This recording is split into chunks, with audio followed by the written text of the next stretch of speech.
미개발 천재. 믿음은 어떻게 나와 상대의 지능, 창의력, 기억력을 향상시키는가? 잠시 주변 사람들을 떠올려보자. 상사, 동료, 연인, 친구들. 이들 곁에 있을 때 여러분은 스스로가 똑똑하다고 느끼는가? 아니면 늘 자신이 두뇌 회전이 느리고 창의력이 부족한 편이라고 느끼며 주변 사람들의 제기를 따라잡느라 용을 쓰고 있는가? 과거 학교 선생님이나 부모님은 어땠는가? 그분들은 여러분에게 잠재력이 있다고 보았는가? 아니면 여러분의 능력을 과소평가하는 편이었나? 제4장에서 우리는 전염성 강한 노세보 효과가 어떻게 시민성 질환을 우리에게 전파하는지 살펴보겠다. 지금까지 우리 자신의 믿음이 회복 탄력성과 의지력에 어떤 영향을 미칠 수 있는지 충분히 알아보았으니 이제부터는 주변 사람들의 믿음이 우리 지능에 어떤 변화를 야기시킬 수 있는지 탐구해 보도록 하자. 타인과 상호작용을 할 때면 미묘한 단서들을 통해서 상대방이 우리를 어떻게 생각하는지 전해지는데 그렇게 시간이 지나다 보면 그 생각들이 마치 진실인 양 우리 내면에 자리를 잡아 우리의 능력에 깊은 영향을 미치게 된다. 혹시 어떤 사람들과 있을 때는 여러분이 가진 능력을 최대한 발휘하는 반면 또 어떤 사람들 앞에서는 능력의 반의 반도 보이지 못하는 경험을 한 적이 있다면 바로 이 이유 때문이다. 이 같은 현상은 샌프란시스코 남부에 자리한 스프루스 초등학교에서 진행된 어느 역사적인 실험을 통해서 처음 알려졌다. 1964년 봄학기 빡빡한 일정으로 한창 바쁜 와중에 당시 교장이었던 레노 제이컵스는 교사들에게 한 가지 일거리를 더 얹어주었다. 로버트 로젤탈이라는 이름의 심리학자가 동급생들보다 월등하게 폭발적인 성장을 보일 친구들을 구별하는 법을 연구 중이라며 찾아온 것이다. 아동의 성장 궤적을 예측하는 인지검사를 개발한 그는 학교 학생들에게 이를 시험해보고자 했다. 그렇게 전교생이 검사를 받았고 여름이 지난 뒤 교사들에게는 성공 가능성이 높은 아이들의 목록이 전달되었다. 이쯤에서 여러분도 눈치챘을지 모르지만 로젠탈이 설명한 연구의 전제는 사실 가짜였다. 소위 성공 가능성이 높은 아이들의 목록이란 교사의 높은 기대가 이듬해 해당 학생의 학업 성취에 영향을 미치는지 살펴보기 위해서 무작위로 작성된 것이었다. 아울러 1964년 봄에 학생들이 받은 인지검사의 결과는 향후 지능 향상 정도를 측정할 기준선이 되었다. 일부 성공 가능성이 높은 아이들에게 교사들의 높은 기대가 미친 영향은 실로 대단했다. 가령 작고 검은 눈동자가 특징인 자그마하고 강단이 있는 말갈량이 소녀 바이올렛을 예로 들어보자. 이 아이는 정육업자와 주부 사이에 태어난 6남매 중 5째였다. 반항심이 높고 친구들과 다툼이 잦은 아이로 그 학교 교사들 사이에서는 모르는 사람이 없었다. 하지만 이처럼 문제 행동을 일삼았음에도 바이올렛은 1학년 한 해 동안 지능이 엄청나게 발달해 두 번째 시험에서는 IQ 점수가 무려 37점이나 상승했다. 이 정도의 지능 발달은 일반적인 초등학교 공교육은 물론이고 아무리 집중적인 개인 과외를 받아도 도저히 불가능한 어마어마한 수준이었다. 연구가 시작될 당시 막 2학년이 된 공장 노동자와 타자수의 아들 마리오도 있었다. 마리오는 밝고 명랑한 아이였지만 글을 낭독할 때면 한 번씩 더듬거렸으며 그때까지 글자도 좌우 반전된 형태로 쓰고는 했다. 그런데 첫 번째 검사를 받고 고작 8개월 후 그의 IQ 검사가 69점 상승에 해당되는 지적인 성장을 보여주었다. 모든 학생이 이처럼 놀라운 성과를 보인 것은 아니었다. 하지만 전반적으로 성공 가능성이 높다고 알려진 아이들의 지적 성장 정도는 같은 학년의 다른 아이들보다 2배나 높아서 1학년에서는 15.4점, 2학년에서는 9.5점의 IQ 점수 차이로 동급생을 압도하는 결과를 보였다. 여기에서 중요한 점은 교사들이 단순히 대놓고 이 아이들에게 더 많은 관심을 기울였기 때문에 차이가 발생한 것이 아니라는 사실이다. 오히려 교사들은 이 아이들에게 시간을 덜 쓰는 편이었다. 그러나 대신 일상적인 대화에 은근하게 이들을 향한 믿음이 녹아든 덕분에 아이들이 스스로 자신의 능력을 보다 긍정적으로 바라볼 수 있게 되었다. 그 믿음이 어린아이들을 성공으로 이끌었던 것이다.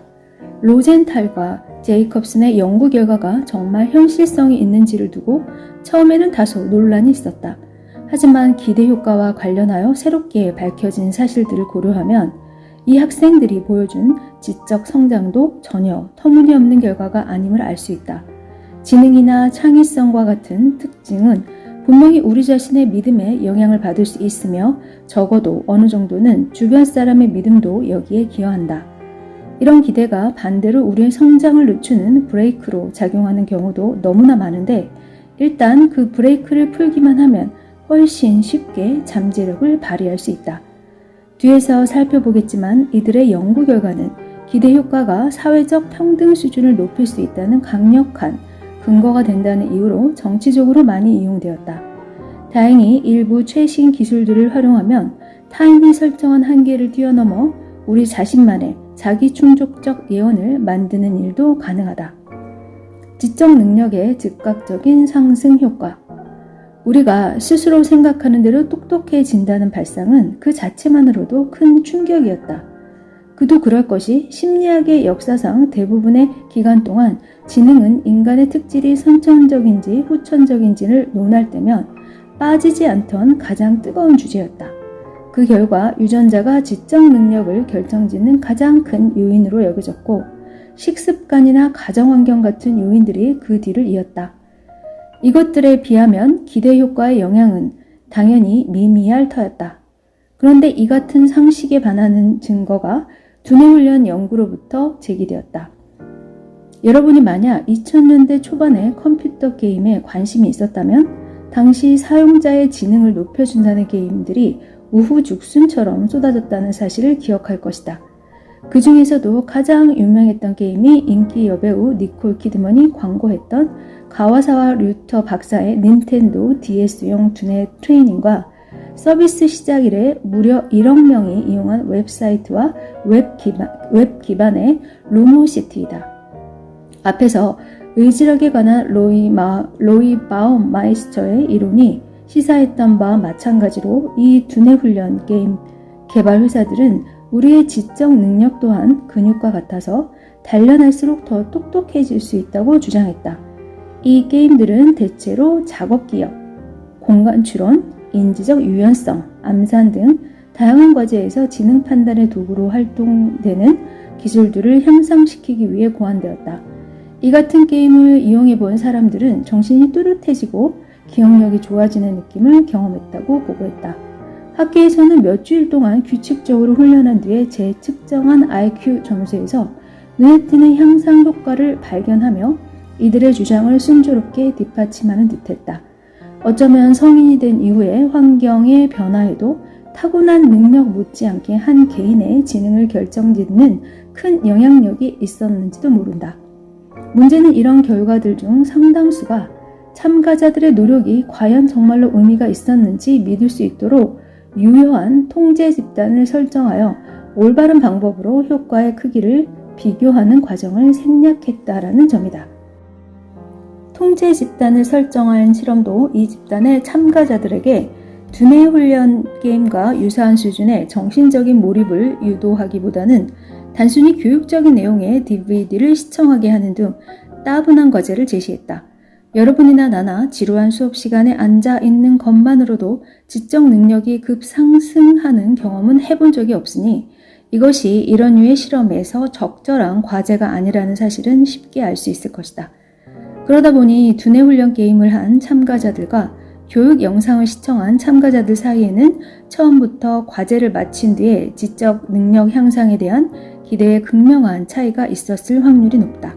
심지어 더 큰 문제는 이 같은 연구들이 대부분 대학생들을 참가자로 모집하며 많은 경우 공고에 두뇌 훈련 실험이라는 사실을 명시했다는 점이다. 그 결과 참가자들은 이미 자신이 실험에서 하게 될 경험에 대해서 강한 선입견을 품은 상태로 실험실에 들어섰다. 앞에서 발표한 연구 결과들이 실제로는 기대 효과에 의해서 왜곡된 것이었을 가능성을 탐구하기 위해 버지니아주 페어팩스 소재 조지 메이슨 대학교의 사이러스 포르기와 동료들은 두 가지 종류의 공고문을 교내 곳곳에 제시하여 참가자들을 모집했다. 한 공고문에는 지적 능력이 엄청나게 향상되리라는 기대를 심어주는 내용이 명시적으로 쓰여 있었다. 두뇌 훈련과 인지 능력 향상. 수많은 연구 결과가 작업 기억 훈련을 통해서 유동 지능이 향상될 수 있었음을 증명합니다. 여러분도 당장 연구에 참여해보세요. 반면 또 다른 공고문에서는 참가 시 보너스 학점을 얻을 수 있다는 점을 강조했다. 연구 참가 이메일 신청. 보너스 학점이 필요하신가요? 연구에 참가하고 최대 5점의 보너스 학점도 받아가세요. 여러분도 당장 연구에 참여해보세요. 참가자들이 실험 전에 어떤 공고를 보았는지 명확히 할 수 있도록 연구진은 두 공고문에 각기 다른 이메일 주소를 첨부하여 참가 신청 문의를 받았다. 실험실에 도착한 참가자들은 두 가지 개별적인 지능 검사를 받았고 그 결과가 1시간가량의 두뇌 훈련에 임하기 전 이들의 기준선 점수가 되었다. 그렇게 훈련을 마친 참가자들은 이틀날 다시 실험실을 방문해 추가로 두 번째 지능 검사를 받았다. 포르기 스스로도 언급했지만 사실 겨우 1시간 동안의 훈련만으로 지능에 의미 있는 변화가 나타날 가능성은 극히 낮았다. 그런데 모두의 예상을 뒤집고 그것이 정말 현실로 나타났다. 통제 집단에서는 별다른 변화가 없었던과는 달리 두뇌 훈련의 효과에 거는 기대가 높았던 참가자들의 IQ 점수는 훈련 전후에 5에서 10점이나 차이가 나는 등 엄청난 향상 효과를 보인 것이다. 즉, 오로지 단순한 기대 효과의 힘만으로 참가자들은 지적 능력의 즉각적인 상승 효과를 경험했다. 이 결과를 뒷받침할 만한 증거를 더 찾고자 포르기는 이전의 다른 두뇌 훈련 연구들을 살펴보고 자신의 실험실에서처럼 참가자 모집 당시 훈련의 이점을 명시한 경우와 명시하지 않은 경우의 효과 크기를 비교했다. 그러자 아니나 다를까? 참가자들의 기대를 높였던 실험에서 훨씬 큰 폭으로 인지 능력이 상승됐다는 사실이 밝혀졌다. 1960년대에는 믿음이 현실이 될 수 있다는 관념이 철저하게 창작물과 신화 속에서만 존재했던 듯하다. 이때만 해도 기대 효과의 존재가 여전히 의학계에서만 제한적으로 알려져 있었으며 그마저도 약물에 대한 실제 생리학 작용을 살펴보는 데에 방해가 되는 요소로만 여겨졌다는 사실을 떠올려보자. 상황이 그러했듯이 스프루스 초등학교 학생들의 어마어마한 지능 발달 양상을 처음 접한 당시의 심리학자들이 회의적인 태도를 보였던 것도 지극히 당연하다. 더구나 학생의 표본수가 비교적 적어서 효과가 가장되었을 가능성을 비롯해 결과에 의구심을 품을 만한 타당한 이유도 몇 가지 있었다. 그러나 이후 수십 년간 이어진 다른 후속 연구에서도 교사의 기대가 학생의 교육에 긍정적 또는 부정적 영향을 미칠 수 있다는 사실이 확인되었다. 어떤 이유에서든 교사가 담당 학생의 능력을 부족하게 생각하면 그 아이의 실제 능력과는 관계없이 교사 자신도 모르게 학생의 발달에 브레이크를 걸게 되는 것이다. 게다가 연구 결과에 따르면 안타깝게도 이렇게 발생하는 능력의 손실 정도는 교사의 긍정적인 시선으로 나타날 수 있는 지적 능력의 향상의 폭보다 훨씬 크다. 이에 피그말리온 효과 연구의 권위자인 오클랜드 대학교의 교육학자 크리스틴 루비 데이비스는 교사의 기대가 큰 차이를 만든다는 데에 이제 더는 의심의 여지가 없다고 본다고 말했다. 특히 지난 10여 년간 교사의 기대에 빠른 변화가 놀라울 만큼 장기적인 결과로 이루어질 수 있다는 증거들이 등장하면서 피그말리온 효과를 향한 관심이 다시 증폭됐다. 이를테면 2010년 초 펜실베니아주 필라델피아 소재 템플 대학교의 니콜 소라건은 미국 내 10개 도시의 학생 1000여 명의 학업 성취도를 추적 조사한 결과를 분석했다. 이 학생들이 1학년일 때 각 담임교사들은 다양한 학업 능력을 주관적으로 평가하여 생활기록부를 작성했는데 소라건은 이 정보를 토대로 같은 해 표준화된 시험에서 이 아이들이 받은 성적과 비교했다. 만약 이 두 평가 결과 사이에 차이가 있다면 해당 교사가 아이의 능력을 과소평가 또는 과대평가하고 있다는 뜻이다. 그러나 분석 결과 이렇게 취약 초기의 평가 학생이 15세가 되었을 때는 수학 성적, 독해력, 어휘력을 예측할 수 있다는 사실이 발견되었다. 다시 말해서 학생에 대한 교사의 높은 기대 또는 불합리하게 낮은 평가의 영향이 아이가 고등학생이 될 때까지도 남아 있었다는 것이다.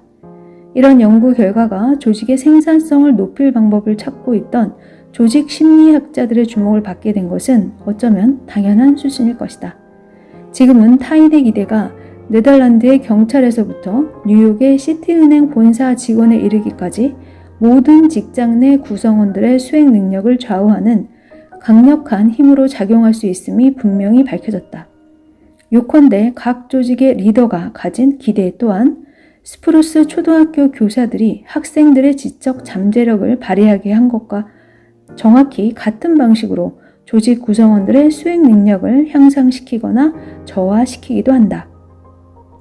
이와 관련하여 가장 인상적인 결과를 보여준 것이 15주간 갖가지 진술 및 실전 기술을 평가하는 전투주의자 훈련에서 이스라엘 군사들의 훈련 성취도를 살펴본 연구였다. 지휘관이 무작위로 선정된 특정 훈련병에게 긍정적인 기대를 품고 훈련을 진행하자 기대를 받은 훈련병의 평균 점수와 그 같은 기대를 받지 못한 훈련병의 점수 차이가 무려 3표준 편차까지 벌어졌다.